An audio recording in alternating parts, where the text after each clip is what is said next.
If you've ever wanted to try embroidery or learn how to add embroidery to your quilted projects, then you've come to the right place.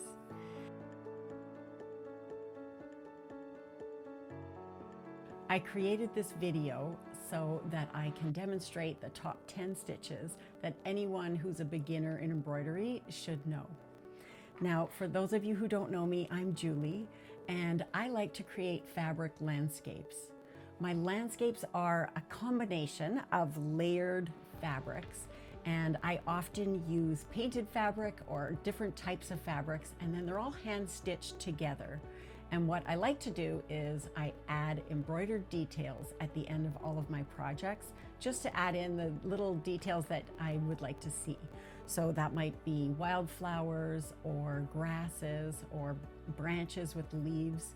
But I think you'll see that by learning these basic stitches and using a combination of them, you can really create all kinds of details.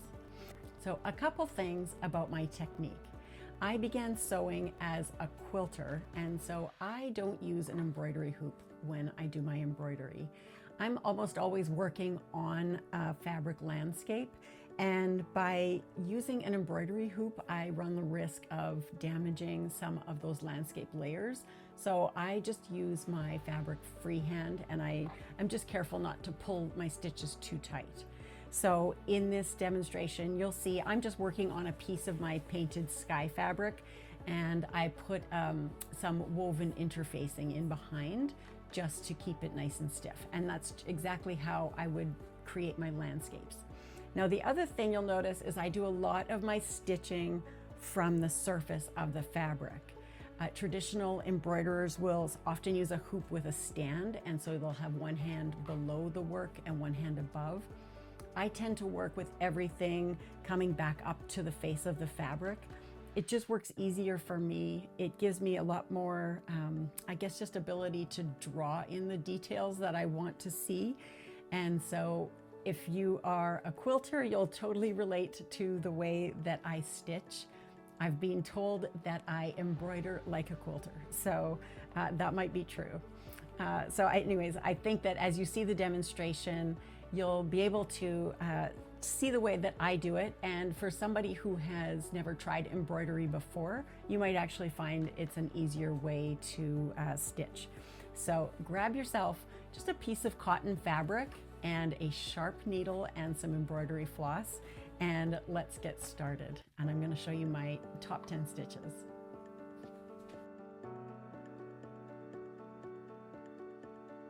This stitch is the most basic of the stitches, but it is very useful if you are working on landscapes.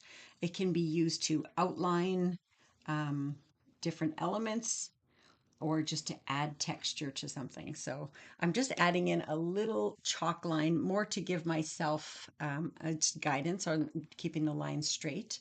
So what I'm going to stitch with is I took a 6-strand embroidery floss, and I have threaded my needle with 2 strands.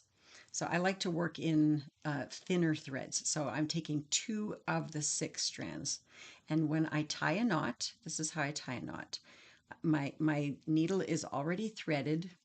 I hold the end of the thread against my finger, wrap twice, and then I grab that wrap with my thumb and pull the needle through, and you'll get a perfect knot in the end of your thread. So with a running stitch, I'm working from right to left.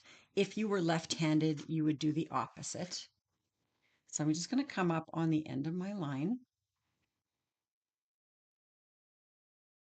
and I'm just rolling my fabric a little bit under my hand so I don't have to crumple it.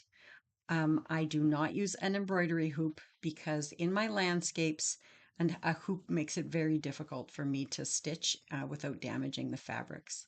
So the running stitch is a basic in-out kind of stitch. I do everything from the top, and I just take little stitches and come back up. I'm just following that line. Little stitch, come back up, And I mean, you can change that size of stitch as much as you like. Sometimes I try to hide my stitches, so I do really tiny stitches on top, and it's just to secure the fabric.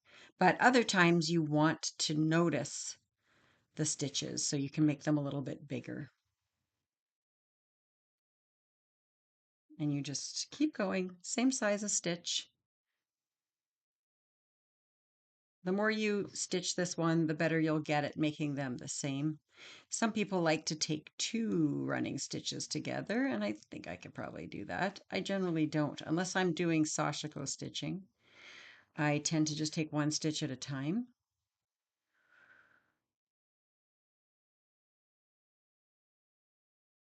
This stitch is just one of those stitches that you just kind of get into a groove. Um, anyway, so that's running stitch. I always tie off my threads at the back to make sure that they are secure.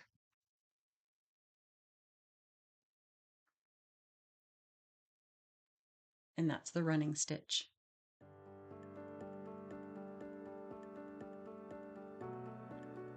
The back stitch is an excellent stitch for outlining flower stems, or for if you're doing your initials on something. It's great for following, a pathway of like a letter when you're doing that.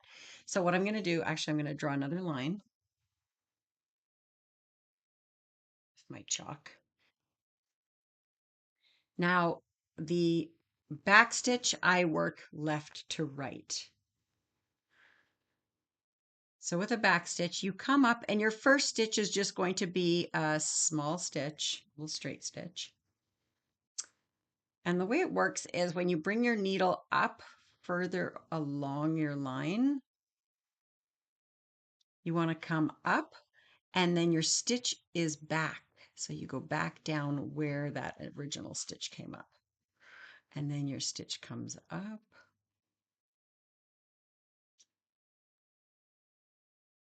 And back.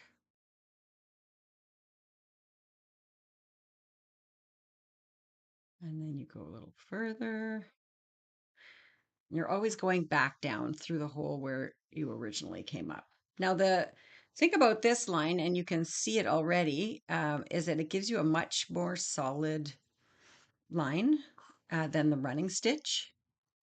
So when you're working on the branches, or if you're working on flower stems, this is a nice stitch to try. A little crooked there, but it's okay.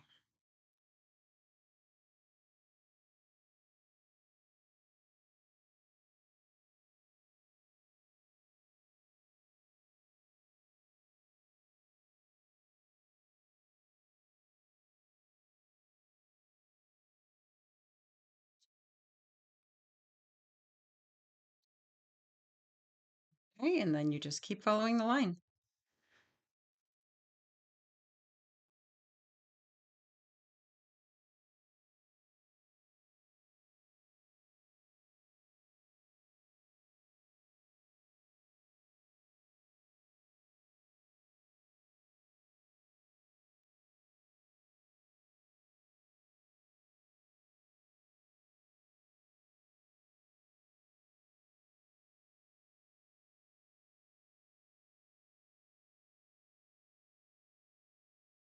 And make some big stitches here just to finish my line quickly.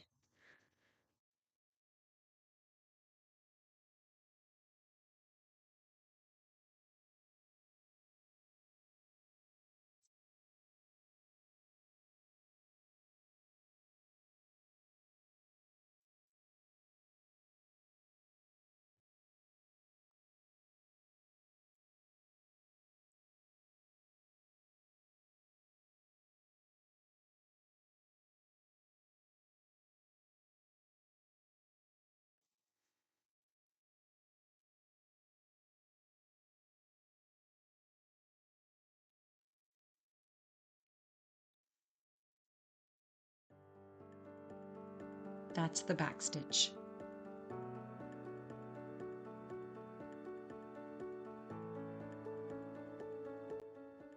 The stem stitch is probably my favorite of all of the stitches that make a straight line. So I'll show you how that one works. Make another line. The thing I like about the stem stitch is it's a little more organic looking, a little bit messier, I guess, on the sides. So I'm going to come up on the end and I'm going to always keep my thread below, just sort of controlled by my thumb. And I'm going to take a stitch and come back about halfway up the stitch. And then I'm going to take another stitch and come up about halfway. I almost come up to exactly where that is. I don't go through the same hole. Take a stitch and you just keep taking that little jog backwards. And because you're holding your thread with your thumb underneath the line all the time, you end up creating these sort of like, you can see all these sort of little diagonal looking stitches. Even though I am staying on the line that I drew, just because we're always coming up on the same side of that row of stitches, it starts to just look a little bit like a rope.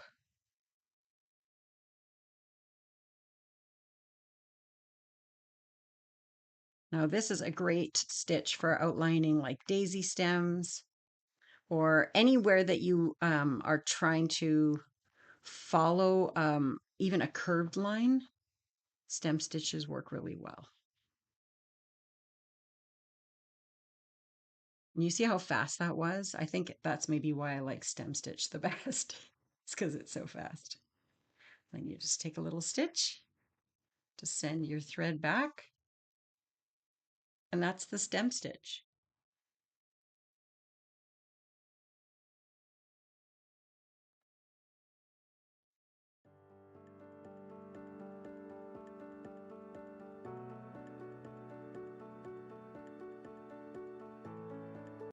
This stitch is an interesting way to do a straight line. So I'm just going to use a pearl cotton for this one instead of embroidery floss. I just think you're going to be able to see it a little bit easier. Trim that piece off with a new ball. The size of thread in a pearl cotton, this is a size 8, is very similar to 2 threads of embroidery floss. So I actually use the same needles, but they don't split apart like an embroidery floss, or at least they shouldn't. So you want to pull it through as a solid thread. You can't split apart pearl cotton. Wrap twice. Okay, so let's draw a line for the chain stitch. Chain stitch is going to be a bit heavier of a stitch when you see it done as a stem. So we're going to come up on the line or wherever you want it to follow.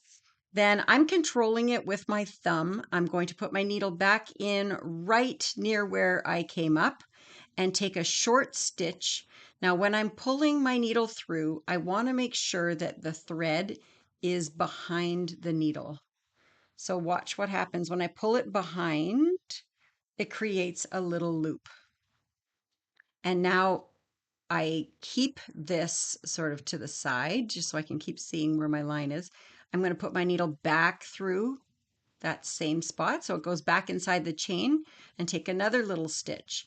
And as long as that thread is in behind the needle, it's going to keep creating a chain. So I love this for flower if you're trying to get a heavier looking stem. It's something a bit more interesting. I use this a lot when I'm working on tree trunks because it's a heavier look to it. So you just keep taking the same stitch and it's all worked from the top side of the fabric, which is also something that I love. because you can really see where you're going with it. You can follow a curve quite easily. And then you just keep on working your chain. Now, when you get to the end, I'll just do another stitch here. When you get to the end, you want to tack your last chain down. So you just put your needle back through right on the other side there and pull it through. And that's a chain stitch.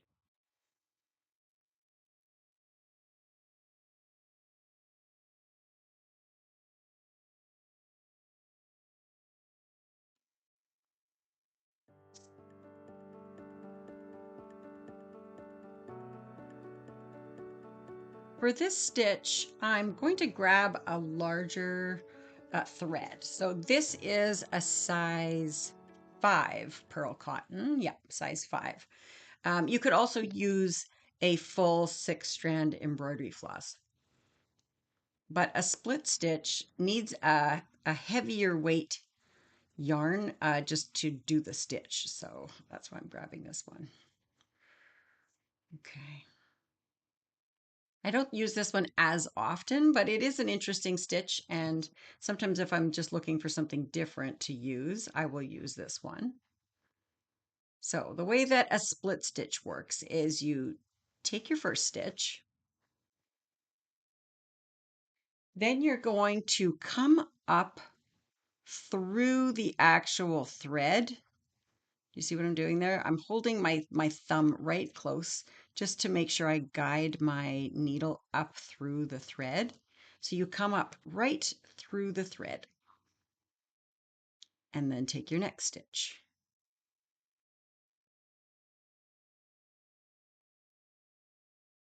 And then your next stitch comes up through that thread. And that's why they call it a split stitch, because you are literally splitting the stitch. It makes a very smooth, straight, like a solid line. So it can be good if you want to sort of give a little more weight to some of your stitches, especially if they're up in the foreground, if you're doing landscapes like I do. But it also makes it almost gives a corded effect, like if you are outlining an area. Just a very heavy but really attractive stitch. Just takes a bit of time and you'll get better at it. It's just especially with feeling where to put your needle up when you're trying to split the stitch.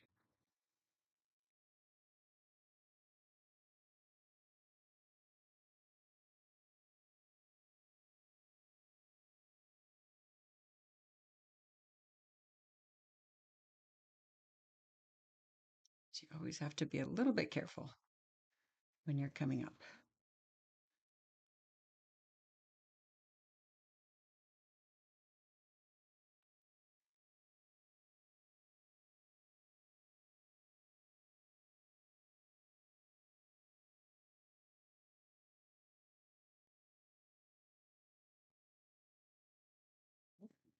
There we go. Tie this one off.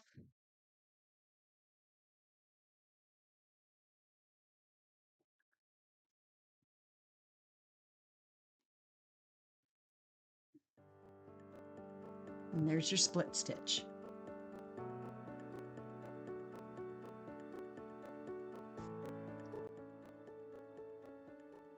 This is probably hands down my favorite stitch.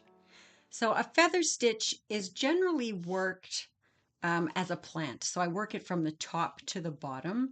So what I'm going to do for the demonstration of this is I'm going to draw my line going vertically just to give you an idea of how I would stitch a feather stitch. So my needle is threaded. This I went back to the size 8 pearl cotton.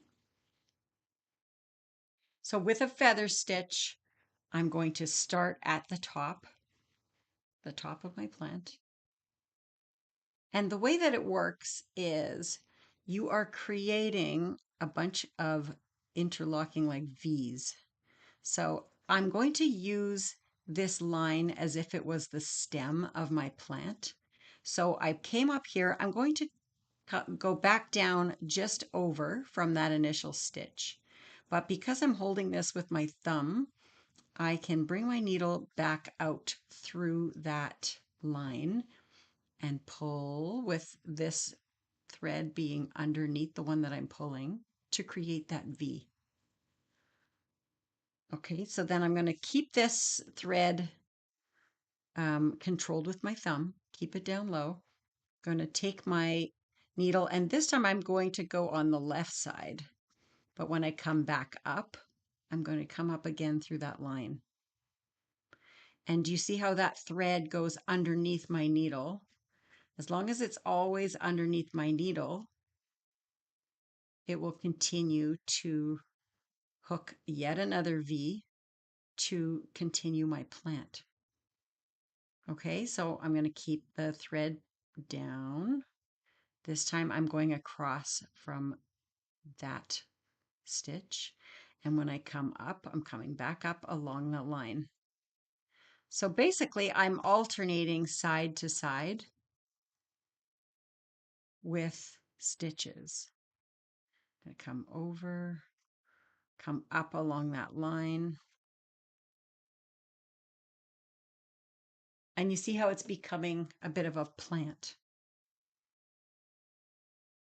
You can use this for branches, bushes, any kind of plant. And it's really one of those stitches that it doesn't have to be even one side and the other. In fact, sometimes it's more interesting if you vary it a little bit by doing some of the branches longer than others. And then when you're ready to finish your plant, you can either make a stem or you can just tack your thread back down to the back. And that is the feather stitch.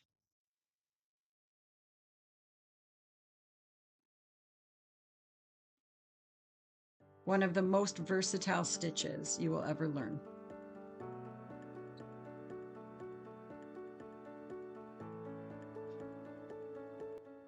This stitch is similar to a feather stitch in how it's created, but it's different in that it is its own stitch. It doesn't necessarily have to continue on like this. So a fly stitch, you're going to, again, start at the top of the plant. We're going to make the V the same way that we did these. Usually with a fly stitch, people make a wider, it's made with a wider V. So I'm going in and out of the fabric, and this thread, when I'm pulling it, as long as the other thread is underneath it, it's going to make a little V. And then we give it a stem and go down, and it just makes a little Y like that. So that is a fly stitch. I'll make another one. So you come out of the fabric in one point, you go back down directly across, and then come up about halfway. You make almost like a triangle. And then when you pull it out, you're going to catch that thread and then take a single stitch to give it a stem. Makes a little Y. So that's your fly stitch.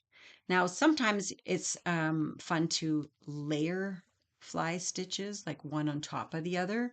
So this next one, I'm going to come up close enough to the one that's above it that my V is going to connect to the end of the stem of that first one. So you can always put multiple fly stitches together. And this is a lovely way to fill in a leaf or make little plants. And it's just really by stacking a bunch of fly stitches together.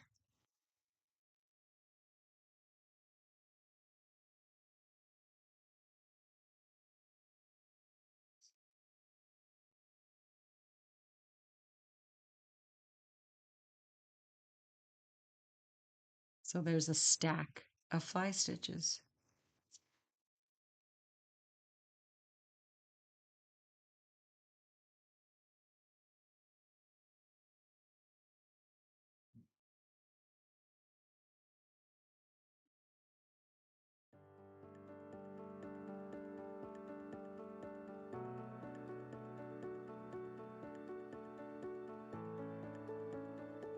A straight stitch is exactly how it sounds. When it's used in landscapes, however, it can be quite a versatile stitch. So I'm going to show you how I make my straight stitches. For example, if I'm going to be making some grass, I will come up, go down, and I will bring my needle back up so that I can continuously draw whatever the shape of the grass is that I'm wanting to make. And I usually stagger the different sizes of straight stitches. So a straight stitch is basically like just a single stitch, but it is one of those stitches that you will use over and over and over. And so I wanted to make sure I listed it as one of my favorite stitches because I do use it so often. And I will often, when I'm making grass, just make like two straight stitches together just to create a little, little V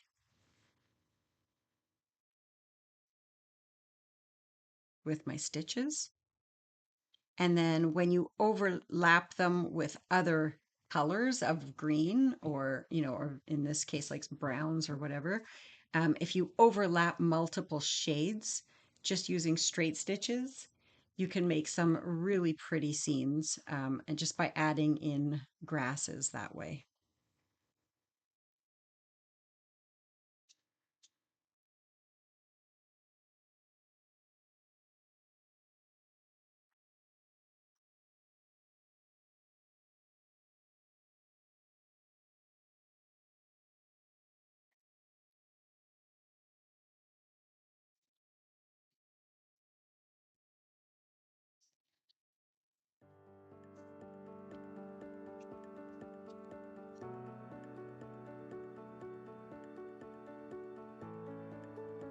This stitch is one that can be used for both flowers in their petals and also can be used for foliage, like for leaves in a tree or in a bush.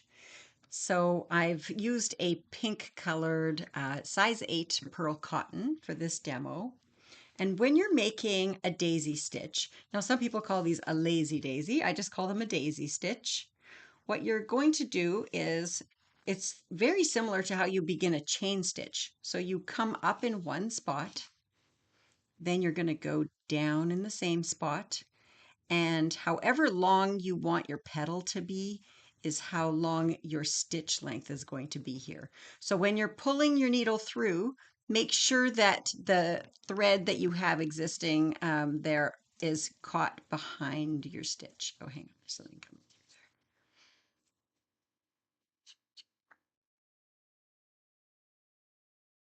Okay, and then you can tack it down right on the other side of it.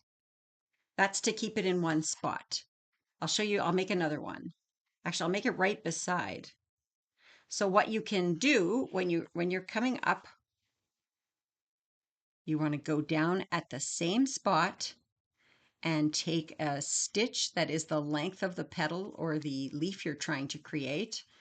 And then when you pull it through, just make sure that your thread is behind the thread that you're stitching with. And then you can tack it down.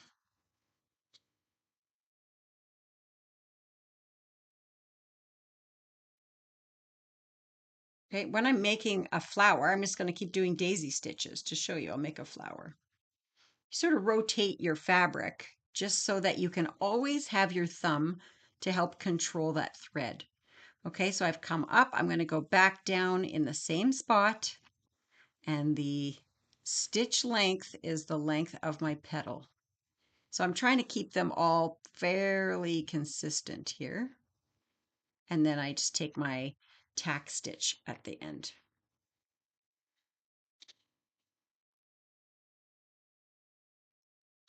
Couple more on here. Kind of appropriate that I'm doing a daisy stitch and creating some kind of pink daisy. Okay, so I'm controlling it with my thumb. I'm going to put my needle down close to where I came up and then take my stitch, making sure that my thread is looped behind, and then I'll tack it.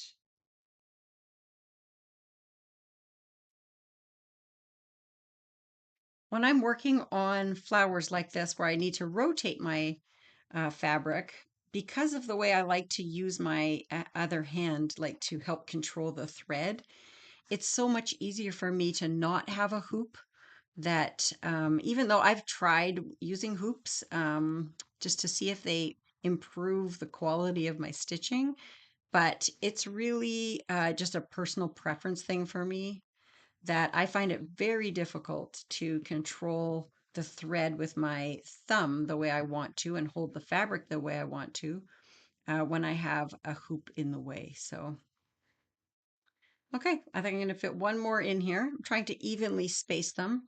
So you come up and then you go back in the same hole, and there's my stitch length for my last petal. There we go. So that's a daisy stitch. Tack it in place.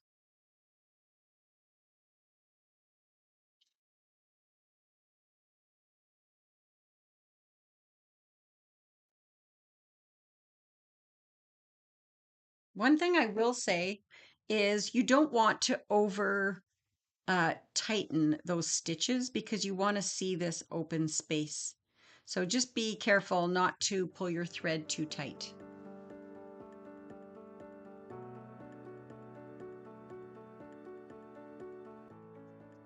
With this stitch, I'm going to use this lovely yellow embroidery floss. I think I'm going to use 3 strands of this floss just to make sure you can see the knot that I'm making. So you sort of just pull those apart, save those for later. So I'm going to use 3 strands.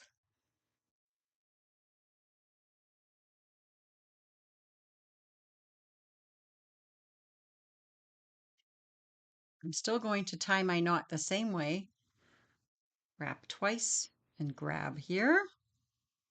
Okay, so when I'm doing a French knot, I'm going to, you can mark any spot where you want to do a French knot. I'm just going to do one loose first. And then you can see afterwards how I use it inside a flower. I'll put it inside that daisy. So you come up in one spot, holding your thread fairly tight. You're going to wrap your needle twice. You can wrap it 3 times if you like, but I believe the traditional French knot is wrapped twice. And then you sort of pull it tight so that the knot moves right down the end of your needle. And then I'm going to pull it through and you get a perfect little knot. I'll do another one. Okay, so you're going to come up. Then you're going to hold, I usually let my, fabric lay flat on the table then. So I'm going to hold this nice and taut, do 2 wraps, and then put my needle back in just next to where you came up and pull this so that the knot goes right down to the fabric. And then I usually hold my thumb on my thread there just to make sure it doesn't move until I get really close to the end of my thread. And there it is. Now I'll try one doing 3 wraps so you can just sort of see the difference. But French knots are such a fabulous way. Okay, hang on. 1, 2, 3. Put it back down. French knots are a fabulous way to make little flowers. Gosh, they just end up being so pretty. There you go. So that's with three wraps. So it is a little bit bigger. So what I want to do, I'm going to tie these off, is if I was creating this on a landscape and using this actual daisy flower, then when you go to make your French knot, you're just going to come up right in the middle of all of those daisy stitches. Sometimes there can be a lot of threads that are overlapping there, but anyways, you can do it. Just use a nice sharp needle, come up right in the middle, and I'm going to wrap 1, 2, 3 times because I can see I probably need that. And then I'm going to use my thumb to hold that yarn in place. Oh, and pull through. There's my French knot. So cute. So that's me tying off that thread. And that's the French knot. So those are my 10 favorite stitches to use in my landscapes.